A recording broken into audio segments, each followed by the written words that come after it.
तो श्रीमद् भागवत क्या करती हैं? परम धर्म सिखाती हैं। ये भागवत का विषय। अब दूसरी बात, भागवत का अधिकारी कौन है? तो कहते हैं निर्मत्सराणाम सताम, जिसके चित्त में मात्सर्य दोष नहीं है। मात्सर्य दोष किसको कहते हैं? बहुत ध्यान पूर्वक सुनिए सब लोग, इधर देखो। मात्सर्य दोष कहते हैं किसी की श्रेष्ठता देख करके जब आपको उससे चिढ़ हो जाती है। आपसे किसी ने कहा हमारे बच्चे के तो 99% मार्क्स आए हैं, 99% आए हैं, और आपके ये सुनते ही हृदय में आग लग जाए हमारे बच्चा के तो नहीं आए, तो समझो आप कथा के अधिकारी नहीं हो। लेकिन आपके बालक के 70% आए और सामने वाले के 95% आए और यह सुनकर के आप प्रसन्न हो जाओ, तो समझ जाना आप ही भक्ति के पथ के अधिकारी हो। किसी की श्रेष्ठता और उज्जवलता से आपको पीड़ा नहीं होती है, तब आप कथा के अधिकारी हो। क्षमा करें, ये प्रतिस्पर्धा का भाव, ईर्ष्या का भाव यदि आपके चित्त में बहुत प्रकट होता है तो आप कथा में आकर के भी आप कथा समझ नहीं पाओगे। कथा में बैठ करके भी आपको ऐसा लगेगा मुझे समझ में तो आ नहीं रही, मुझे तो नींद आ रही है। क्यों? निश्चित ही आपके हृदय में ईर्ष्या का भाव है। अगर ईर्ष्या का भाव चित्त में नहीं होता, हो ही नहीं सकता कि आपका कथा में मन ना लगे।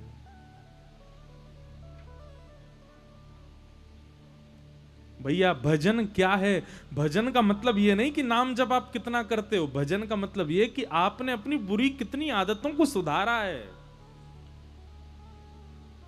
आदत बुरी सुधार लो, एक पद हम गाते हैं कथा में, सब लोग गाना मेरे साथ। भजन किसको कहते हैं? सुनो। मन की तरंग मार लो, बस हो गया भजन हो की तरंग। सब लोग गाओ। बस हो गया भजन। देखो आपका मन हो रहा है कि कानपुर की चाट खानी है, हमको बहुत जोर से मन हो रहा है, चाट खानी है। लेकिन उसी समय आपने क्या किया? रसोई घर में गए, करेला की सब्जी रोटी से खा ली। इच्छा तो हो रही थी चाट की, पर खाया क्या आपने? करेला की कसेली सब्जी खा करके मन को मार लिया। आप भजनानंदी हो। आपका मन हो रहा है कि हमको वहां घूमने जाना है, लेकिन तभी आप अपना रास्ता बदल करके वृंदावन घूम करके चले आए, तो आप भजनानंदी हो।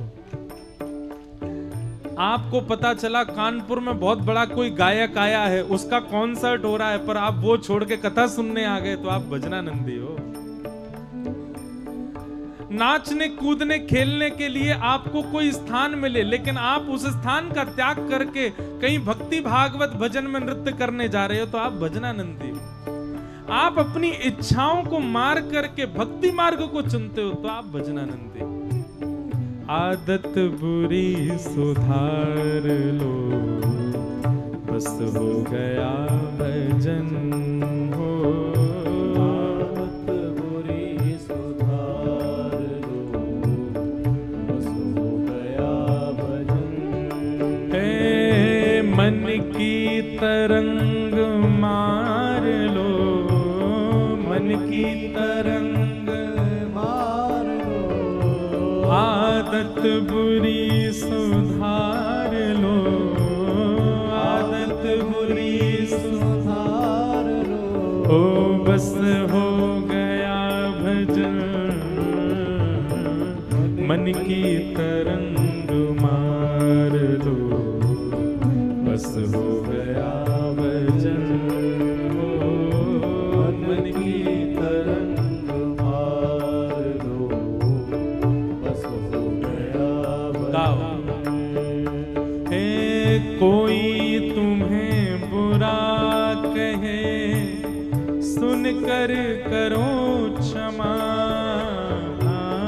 कोई तुम्हें बुरा कहे, सुन कर करो क्षमा। कोई तुम्हें बुरा कहे, सुन कर करो क्षमा। तुम्हें बुरा कहे, सुन कर अपनी वाणी का स्वर संभाल लो, अपनी वाणी का स्वर संभाल, अपनी वाणी का स्वर संभाल लो, अपनी वाणी का स्वर संभाल लो। ओ बस हो गया भजन, हो वाणी का स्वर संभाल लो, बस हो गया भजन। मन की तरंग मार लो, बस हो गया भजन, हो मन की तरंग मार लो, बस हो गया भजन। हाँ, मन की तरंग मार लो, बस हो गया भजन, मन की तरंग मार लो, बस हो गया। श्री राधा रमण लाल की।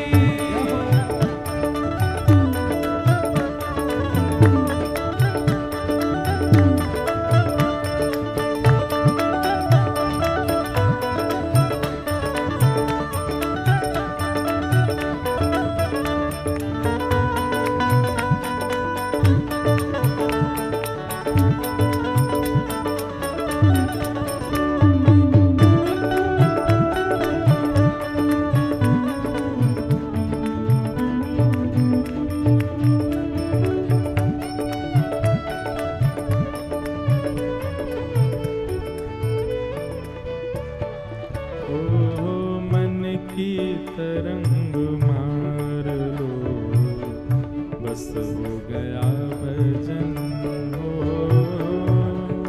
तरंग मार लो, बस हो गया भजन। मन की तरंग मार लो, बस हो गया भजन,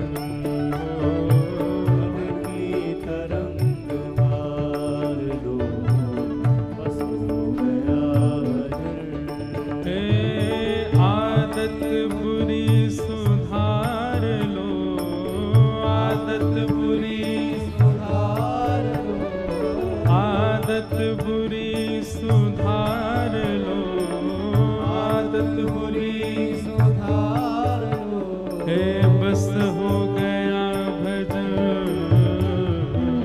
मन की तरंग मार लो, बस हो गया भजन, की तरंग मार लो, बस हो गया भजन। ओ नेकी सभी के साथ में बन जाए तो करो, नेकी सभी के साथ में बन जाए तो करो, सभी के साथ में बन जाए तो करो, नहीं सभी के सामने बन जाए तो करो। हे सतगुरु महिमा जान लो, सतगुरु महिमा जान लो, हाँ सतगुरु महिमा जान लो, सतगुरु महिमा जान लो, बस हो गया भजन, हो सतगुरु महिमा जान लो, बस हो गया भजन। हाँ सतगुरु महिमा जान लो, बस हो गया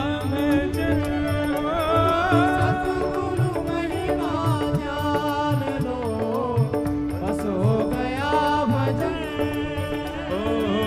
आदत बुरी सुधार लो, आदत बुरी सुधार लो, बस हो गया भजन, मन की तरंग मार लो, बस हो गया भजन, हो मन की तरंग मार लो, बस हो गया भजन।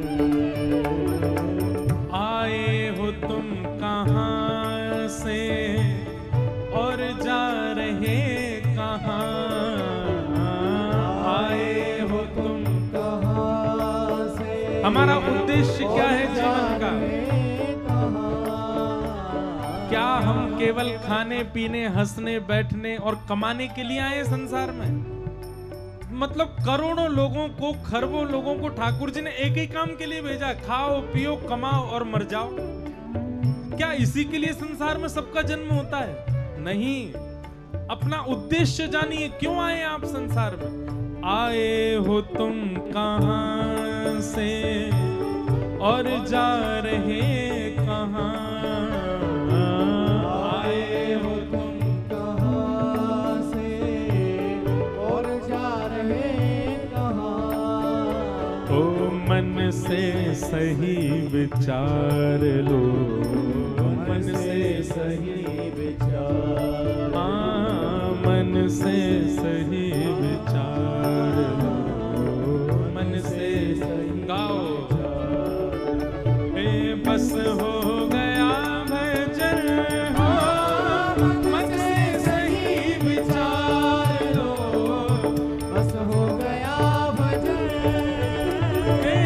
मन से सही विचार लो, बस हो गया भजन, मन से सही विचार लो, बस हो गया भजन, मन की तरंग मार लो, बस हो गया भजन, मन की तरंग मार लो, बस हो गया भजन। गोविंद बोलो हरि गोपाल बोलो, गोविंद बोलो हरि गोपाल बोलो, गोविंद बोलो हरि गोपाल बोलो, गोविंद बोलो हरि गोपाल बोलो। श्री राधा रमण हरि गोविंद बोलो, श्री राधा रमण हरि गोविंद बोलो, श्री राधा रमण हरि गोविंद बोलो, श्री राधा रमण हरि गोविंद बोलो, हरि गोविंद बोलो गोपाल बोलो, गोविंद बोलो गोपाल बोलो, हरि गोविंद बोलो गोपाल बोलो, गोविंद बोलो गोपाल बोलो, हरि गोविंद बोलो गोपाल बोलो, हरि गोविंद बोलो गोपाल बोलो, हरि गोविंद बोलो गोपाल बोलो, हरि गोविंद बोलो गोपाल बोलो। मन की तरंग मार लो, बस हो गया भजन, आदत बुरी सुधार लो, बस हो गया भजन। यही भजन है। ऐसे भजन का क्या फायदा कि नाम जब तो खूब करते हैं, कथा तो खूब सुनते हैं, लेकिन परिवर्तन कुछ नहीं है।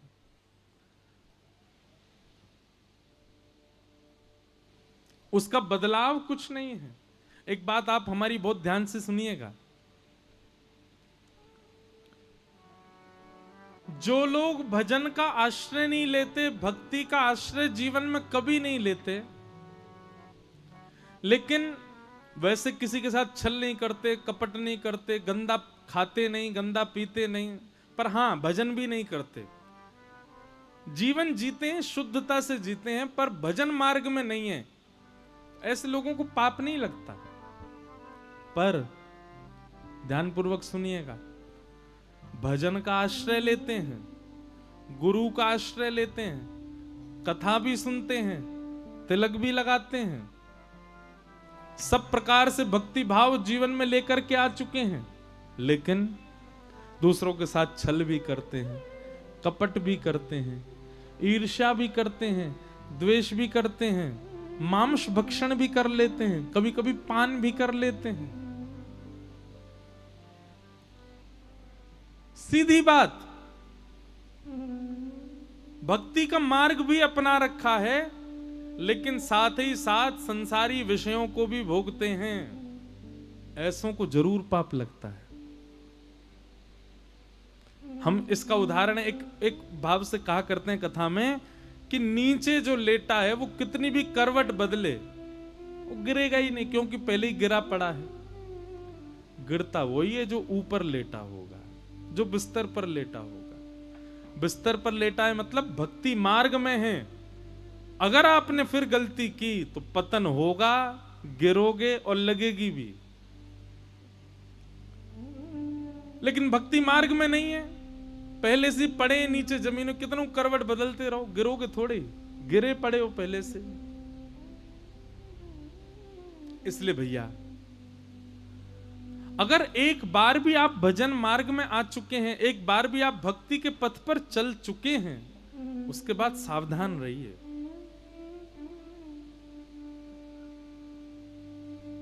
भैया जो पैदल चल रहा है ना, पहुंच तो वो भी जाएगा जहां उसको पहुंचना है। हवाई जहाज में बैठने वाले को बेल्ट लगानी पड़ती है, हवाई जहाज में बैठने वाले को सावधानी रखनी पड़ती है। क्यों? वो ऊपर आकाश से उड़ेगा, पहुंच जल्दी जाएगा, लेकिन असावधानी होते ही गिर सकता है। पैदल व्यक्ति को ज्यादा सावधानी नहीं रखनी पड़ती, धीरे धीरे चलेगा, समय बहुत लगेगा लेकिन पहुंच जाएगा। तो पैदल चलने वाला व्यक्ति कौन है? संसारी व्यक्ति है। उसको अब यहां से बेंगलोर जाना है, बेंगलोर पैदल कोई चल के जाए, कितना समय लगेगा? 1-1.5 साल लग जाएगा उसको पहुंचने में। थोड़ा जल्दी चलेगा, बहुत ही ज्यादा तो फिर हो सकता है 6-7 महीना में पहुंच जाए, इतना दूर है। लेकिन हवाई जहाज से जाने वाला व्यक्ति हवाई जहाज में बैठे 2.5 घंटा में पहुंच जाएगा। लेकिन हवाई जहाज में बैठने वाले को ध्यान रखना पड़ता है, बेल्ट लगा करके बैठो, अपने सामान का ध्यान रखो, ऑक्सीजन कम हो, मास्क लगाना आदि आदि, वो सब व्यवस्थाओं में रहना पड़ता है। ऐसे ही भजन मार्ग भक्ति मार्ग है। भक्ति मार्ग पर चलने वाले व्यक्ति को लक्ष्य की प्राप्ति बहुत जल्दी हो जाती है, पर उसको सावधान बहुत रहना पड़ता है। समझ में आई बात? तो इसलिए भैया अगर भक्ति मार्ग अपनाया है, भक्ति पथ अपनाया है, तो सावधानी भी अपनाओ।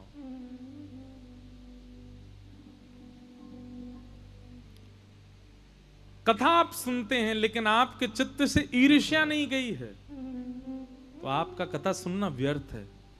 हम तो कथा में एक ही बात कहते हैं, क्रोध कम नहीं हो चलेगा, लोभ कम नहीं हो चलेगा, ईर्ष्या नष्ट होनी चाहिए कथा से। ईर्ष्या नष्ट हो गई तो बाकी के सारे अवगुण आपके नष्ट होते चले जाएंगे। और ईर्ष्या नष्ट नहीं हुई तो एक प्रकार से ईर्ष्या को आप ये समझिए, ये ईर्ष्या जो है ना,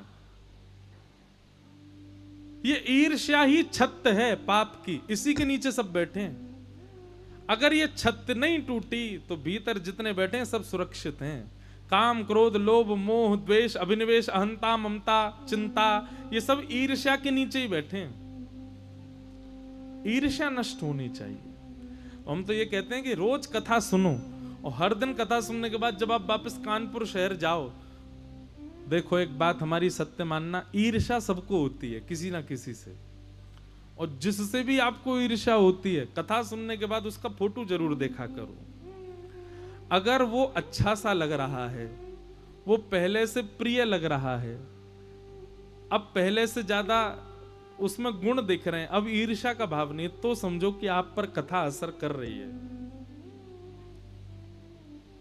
ऐसा व्यक्ति जिसको देख के महाराज जल फूक जाते हैं, आंखें लाल पड़ जाती हैं, रोज देखो उसको।